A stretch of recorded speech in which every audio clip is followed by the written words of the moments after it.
Hello and welcome to this week's episode of the Story Behind the Stories for the September 15th, 2023 edition of the Neepawa Banner Press. I'm your host this week, stepping in for Owen as he's away on holidays for a much-deserved holiday, might I add, Casper, Wehrhahn, and I am joined today by Ken Waddell. Ken, thank you so much for joining me. You're welcome. Glad to be here. Always happy to have you here, and we're starting this week's paper with a few new additions to some communities, starting really strong right off on the front page here with a much anticipated facility, which is the Minnedosa Regional Event Center. The opening was on September 9th, and it has officially been named the Sunrise Credit Union Center. Had Owen down there right before holidays, stepped in for the ribbon cutting, went in through the media tour, and I must say it is a very outstanding facility, Ken. Yeah, wow, we've got a part of 3 pages devoted to coverage of this great event. As the coordinator said, it took a long time. It took 15 years and several different redesigns, and it noted too that there's a few naysayers, as there is with any big project, but they overcame that. It's a fabulous facility, and I haven't been in it yet. Owen went, as you said, went and covered that. The front page picture certainly summarizes a beautiful looking building, and then there's some pictures and a feature in the paper from a few of the suppliers congratulating the community on their achievement. Crane Steel is the main builder there, and a couple of other advertisers. But the ice surface is one-sided, that is, their seats are on one side. So the whole wall on the other side will be taken up and used for rink boards, advertising.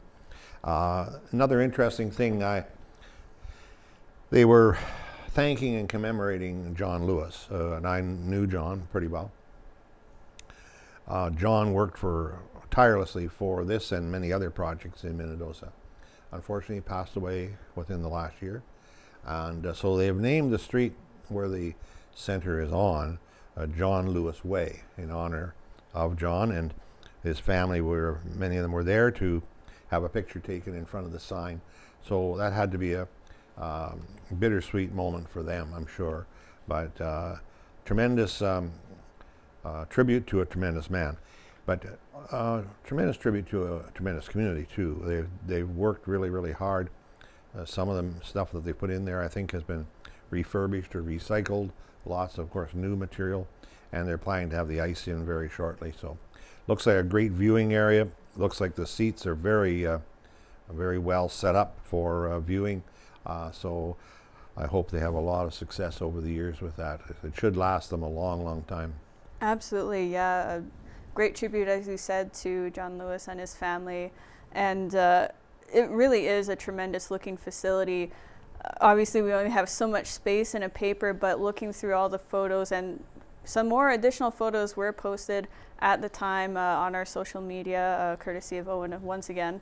So definitely take a look at those. If you want to see some more inside details, we got a little bit of the changing rooms, I believe it was, which is still needing some touch-up details. But there's some pictures of the walking track. There was a nice sort of dining or gathering facility in there as well, with the tables all done up really nice for that event. And that one didn't make it into the paper, but they've got a dining area. They've got beautiful dressing rooms, and it's a tremendous facility. Absolutely, yeah, and like massive. Like the specific square footage is 40,902 square feet. Like, that is ginormous, Ken. That's more than an acre. Oh, yeah. How much? 40,000, yeah, 34, yeah. Roughly 34,000 square feet in an acre, so it's bigger than an acre of land. Yeah, so you got a good size comparison there, that's for sure. But yeah, definitely take a look at that and all the details on page 1 and inside the paper on 10 and 11.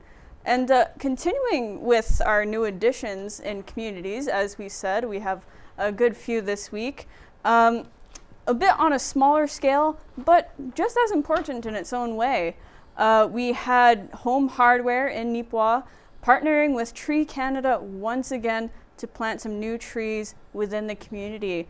These were planted along Mill Street and a former portion that was previously known as Pool Street. So I got down there, I met with Michelle Gerard and Denise Akay, and I can't recall his name off the top of my head. I believe Ken Fosty, yes, Yeah, Ken Fosty, yeah. on September 11th to take a photo and recognize their accomplishment. They have a good row of trees there on each side of the boulevard, and I believe some they're going to work on actually touching up or replacing, just with weather conditions, etc. is a little tough on saplings to get their roots in there, but it's going to look great once those trees over the years start to grow, and it'll provide some good shade as well, and good for the environment too. Yes, absolutely. The Neepawa and many other towns in Manitoba are known for their trees, and I traveling around Neepawa the other day, and I noticed that unfortunately we're going to lose several more of the old elm trees. They've got that famous orange spray band paint around them that means that they're going to be gone because of Dutch elm disease. But those trees, some of them were planted as early as 1902 or 3, so, and have been replenished over the years, some of them, but some of them are still the original. So hopefully these trees will last over 100 years as well. Yeah, and that was actually something that Denis commented on as well. And I don't recall the exact phrasing off the top of my head, so don't take this completely accurately, but I think he said there's like maybe 20 or 30 trees, 30 elms they end up taking down for one reason or another. So this, in addition to adding to the community and how it looks, etc., it helps replenish those numbers as well. So that's always great to see. Mm-hmm. No, it's a good program for sure. Newcomers in a different fashion. This is kind of a nice project to hear about going on, and it's been in the works for a while now, but about giving newcomers a warm welcome, quite literally actually. I spoke with Liesl Milligan about this. It's a newcomer's coat room, and the basis for this really is to just help people adjust to the Canadian weather. I mean, Ken, you've been here for quite a while. I'm sure even as a born Canadian, it can be quite tough to adjust to the weather, right? Yeah, unfortunately, I've been here 75 years. Yeah, the winter can give us a couple good punches here and there, even in the same season.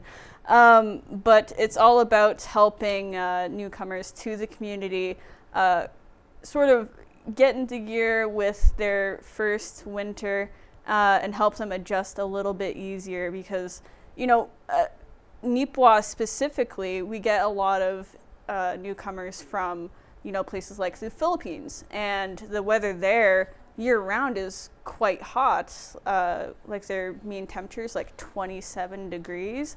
And our summer can be like that too. We've certainly had days like that, 30-degree weather on certain days, and humidity added to that too. But we get pretty cold here, so it's quite the shock for sure. I can't even get my head around it, how that must feel specifically. Well, over the years, I've talked to many newcomers, mostly Philippines, but even those from Korea and Ukraine, believe it or not, find it very cold here. Although Ukraine can be pretty cool at times too. But anyway, this is going to be run out of the Prairie Alliance Church at the west end of Neepawa, and Liesl and her family attend that church, and good on them for taking this on. I asked her if she remembered anything about the Coats for Kids program, which was run back in the day when we had a United Way program here, and she hadn't, so I guess it's quite a few years since that happened. But this is kind of a takeoff from that, but not just for kids. This is for anybody, because usually with the newcomer families, it's often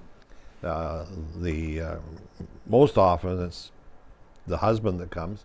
Sometimes the wife comes first, but then the kids come later. But they need to get the coats on the adults when they come off the plane there in January, and so this is a great program. Absolutely. Yeah. Yeah, they're actually in their September coat drive right now, and they are going to be set up on October 21st and the 28th at the Prairie Alliance Church to have people come in and see what coat they need for their size or age and all of that. And so yeah, just take a look at that. All the information is on there on page 8 and 20.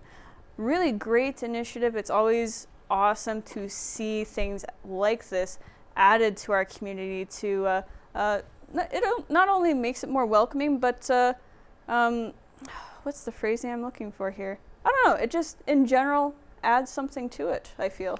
Yeah, and there's a testimony in the story from someone who went through this a few years ago and was very appreciative of getting a new to them coat. And yeah, it's a good initiative for sure. Absolutely. Well, there was a lot of sports going on in Neepawa, and that, as always, is found on page 12 and 13.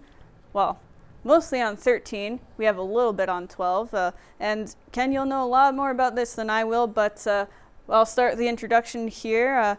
We have, first off, a little bit of football going on.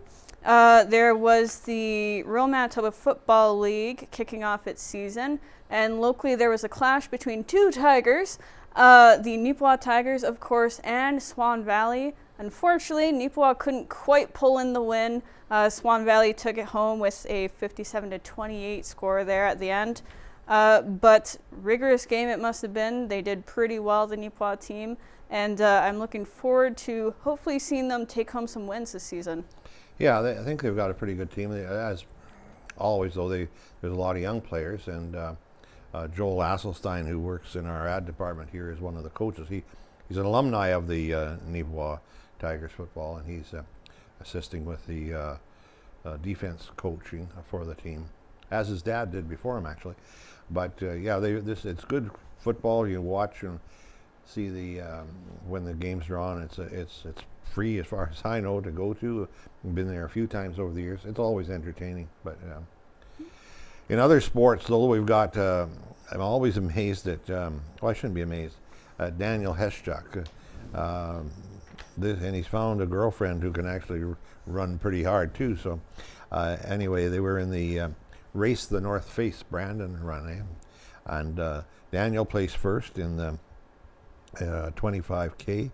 Haley Morisseau, his girlfriend, I believe, placed first in her category, the 10K. Course records, this is crazy. Daniel took 30 minutes off the run record, from over 2 hours down to a little over an hour and a half. Yeah, took a half an hour off. That is outstanding. I can't even imagine the effort he must have taken to accomplish that, really. Well, you see in the picture these two kids, they're just bone and sinew. Fortunately, they got a good head on their shoulders too. But bodily, they are fit. These guys, these kids, unbelievable. But they've got muscle in there for sure. Just you know they're runners. Then it's time of year too when we've got Neepawa Titans. They're going to have their home opener on the 23rd. They've got a game actually this Saturday too against Portage. The home opener will be on the 23rd of the regular season against Portage with Prairie. So there's a little ad there and a write-up on some of the things that have been happening, some trades and different things with the Titans hockey team. There's a Titans-related story there too on 12. Briley Wood, a very popular player here in Neepawa, from Rivers. He played here in Neepawa. He went with the Winnipeg Ice. Then he came back here to Neepawa. End of last season, he was called back by the Winnipeg Ice in their playoff run, played a lot of games with them, got a few goals, and that's earned him an invitation to come back to the Ice for this year. A few tears here in Neepawa. We would rather have him here, but anyway, good to have him having a successful year, but he's even better than that. He's been invited to the rookie camp for the Colorado Avalanche of the NHL. And when he told somebody that who was involved with the Titans team, they said, well, that's a pretty good place to be. And so we'll see how he makes out there. Maybe this year, maybe next year, might be playing in the NHL. So a feather in the cap to him and his family, but also to the community of Rivers, and a little bit to the Neepawa Titans, because he has said that he felt that playing here at Neepawa helped him develop a lot. It's a funny thing, like he's a very good player, but if you're a very good player and don't get ice time on a higher level team, then you kind of stagnate, you stall out. So it came to lower level league, MJHL versus WHL, and so he's very appreciative of the time he got, the extra ice time, and to develop. So wonderful family, wonderful young man. So we wish the very best for him. For sure, yeah, it always is great to see recurring names in our paper with a variety of things, including sports here. I know Briley Wood has been one such name that we've been keeping a close eye on, and of course looking forward to the Titans season kicking off, and looking forward to seeing how they will do again this season. I don't recall how the last one ended. Do you have any comments on that, Ken? The last season? Well, yeah. I'm part of the team, or I'm on the team board. Didn't make the playoffs, but it's certainly our aim this year to make the playoffs. That's Ken Pearson's aim, and all the players are revved up and ready to go to try and do a little stronger showing this year and get into the playoffs. And they certainly have the talent to do it. It's a matter of sometimes, like last year, they started off not long into the season with 7 injuries. Unfortunately, as of yesterday, we have 3 kids out with injuries, and they're senior players.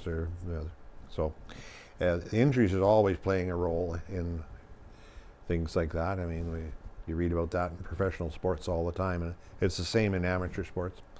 You can get taken out in a matter of seconds for a game or a week, or in real bad injuries, you can be taken out for your whole career. So right, yeah. Something you definitely don't want to see at all. No. You never want any sort of injury during a sport, but things do happen. But hopefully we can see the team pick up and give it their all this season and get some really invigorating gameplay. Yeah. Well, that is all of the sportsing, and that's it for all of our newcomers this week.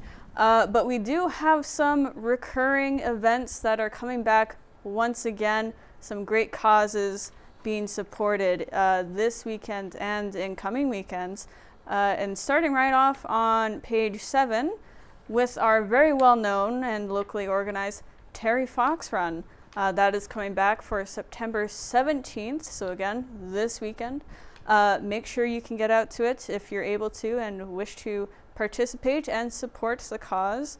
It's something that's really well entrenched in the community, supporting this, and it's a very big Canadian story as a whole.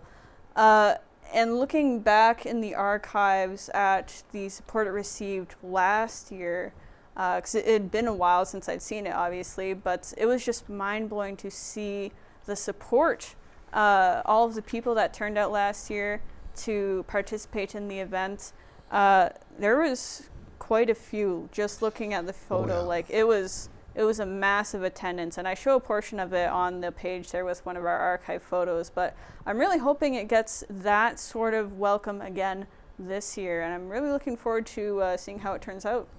Yeah, and full credit has to be given to Dr. Kelly Krzania, who has been the coordinator of the run for many, many years. I remember years ago that she would participate in the run, and I think she coordinated that one as well. And her youngest child was in a stroller, and that youngest child is well into adulthood now. So she'd been doing this job for a long time, and willingly so. A lot of people in Neepawa are cancer survivors, or they've lost someone to cancer. Same story across all of Canada, and everybody knows Terry Fox or knows of his story. So it's a great way for the community to come together, hopefully on a nice day in September, go for a walk or a run and raise some money for the Terry Fox Foundation and for fighting cancer in Manitoba and across Canada for that matter. Absolutely, yeah, because it is a tough thing to deal with, this illness. Just from how it affects you, your family, and the time it takes to go in and get the treatments that you need while going through this. Like, it's day trips and however many times each week. Maybe it's a trip every day, every week, right? So it's and it hits Christine and I personally too. I had 2 doctors involved with my surgery. One said it was cancerous and the other one said it wasn't. But anyway, it hasn't recurred, so that's a good thing. And Chris had a very early stage of cancer and had surgery. And that's about 5 years ago. My surgery is about 3 years ago. Hers was 5 or 6 years ago. So when they say cancer survivor, yeah, we are. And we appreciate all that was done for us, for sure. absolutely, yeah. It's definitely a cause that's, I feel at least, close to my family as well for a few different reasons. So very appreciative of people getting out every year and supporting this in Terry's honor, and of course to help those who are going through it right now. And continuing with these great causes, we have another local organized initiative featured on page 9 here. This one is a bit newer, a bit fresher, just a few years in the making. This is the 4th annual Manitoba Down Syndrome Society Walk, or the Walk With Us campaign, and the only walk outside of Winnipeg, I believe. It is coming back again this year for Sunday, September 24th. So we have all of those details on that page. And again, just the amount of support received throughout the years is just outstanding. Like, they had over 80 people, I believe they said, at the walk last year. So raised a good amount of money, and it helps out a local family. It helps out anyone else that needs the resources that this society provides. No, it's a great cause, and as you say, it's one of the few, maybe the only one outside the city of Winnipeg, in support of Down syndrome research, and it hits us. We all know of people who have members of their family with Down syndrome, and there's been tremendous advances in dealing with coping and training and everything else over the years. It's quite an approach, really. I'm glad to see it happening. Absolutely, and no better time of year really to go out and do things like this, especially at the Langford Trails. It's a very beautiful place to go out and take part in some recreation. Switching over from walking, though, we're going and putting on our helmets and taking a tour on some bikes over at Riding Mountain. There was a Bike for MS, a fundraiser there on September 9th as well, with over 100 riders participating in this. This was something that we had submitted to us by John Drinkwater, which we're always very appreciative. Many people will know he's not formally with the Neepawa Banner Press anymore, as he did retire, but he still goes out to things here and there for NACTV, I believe it is, and just whatever he's going out to of his own accord as well. So we got those photos from him. Very, very appreciative of those once again. And so we have some young folks there, some teams and representatives from some different groups. And obviously it looks like it did well. It has over 100 riders, but I hope the funds raised from this match that in equal measure. A really great cause to be seen supported. And you mentioned John and his photos. We had some other submitted photos we didn't have room for this week, but we'll hope to use them. And if you have photos of particular events or harvest scenes or nature scenes, whatever, we'd be happy to consider them for the paper, and we always appreciate them because we can't be everywhere. I've said many times we cover an area well over 100 miles north to south and well over 60 miles east to west.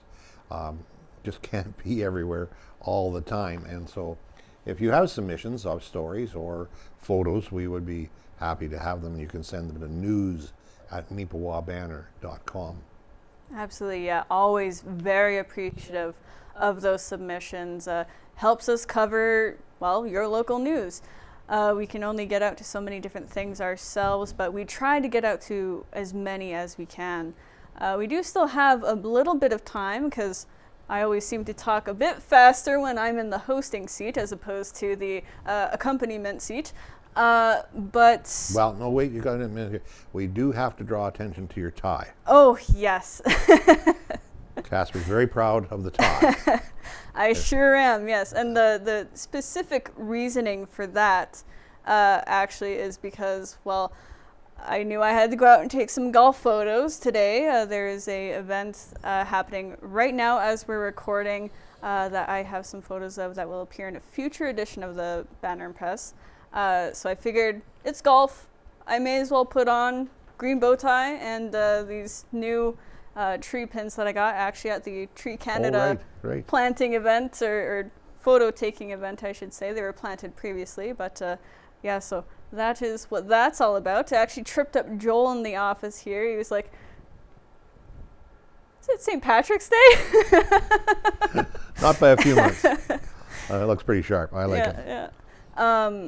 But one thing I can mention as well is that we were hoping to have some more information on the candidates for the now ongoing election in this week's paper.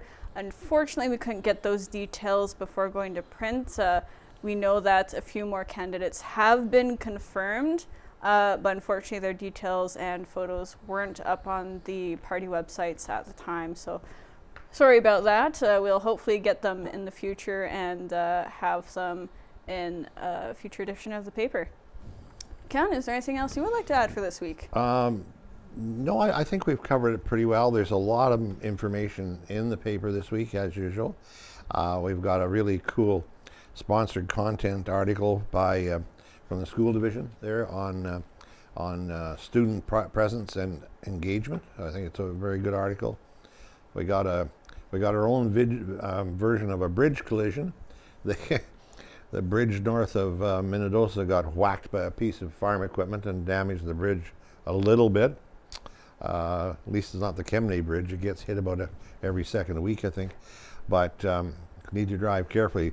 Some of the pieces of equipment, some of those truckloads of stuff get pretty high and they won't scoot under the bridges. But anyway, we got a column on ADHD in women. It's a very well thought out column. ADHD is certainly a real thing in many people's lives. And my son told me today that if I'd been around when I was a kid, I would be probably been diagnosed as ADHD. I can't imagine why. I don't talk much. Anyway, I've talked enough. You wind it up. I've talked enough for today. All right, with the little bit of time we have, of course, there's some more additional things in there. Concrete surprise for KK2. That pun is a little bit on the nose, as you will find out on page 17.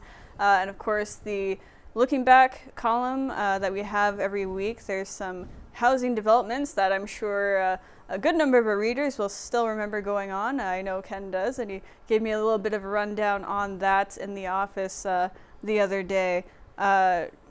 It's just interesting to hear about that sort of different thing, and a whole bunch of other historical things in there. We have that and so much more, of course, in this week's edition of the paper. It was quite something to put together, I must say, but glad I could pull it all together. I'm sure there's a little thing here or there that I might have missed in editing or otherwise, but thank you so much for joining us for this week's edition of the Neepawa Banner Press's Story Behind the Stories. As Ken said previously, reach out to us with any submissions that you may have, letters, otherwise, at news@neepawabanner.com, or reach out to us for ads at ads@neepawabanner.com. And of course, always feel free to give us a call at 204-476-341. Thank you, and have a great rest of your week.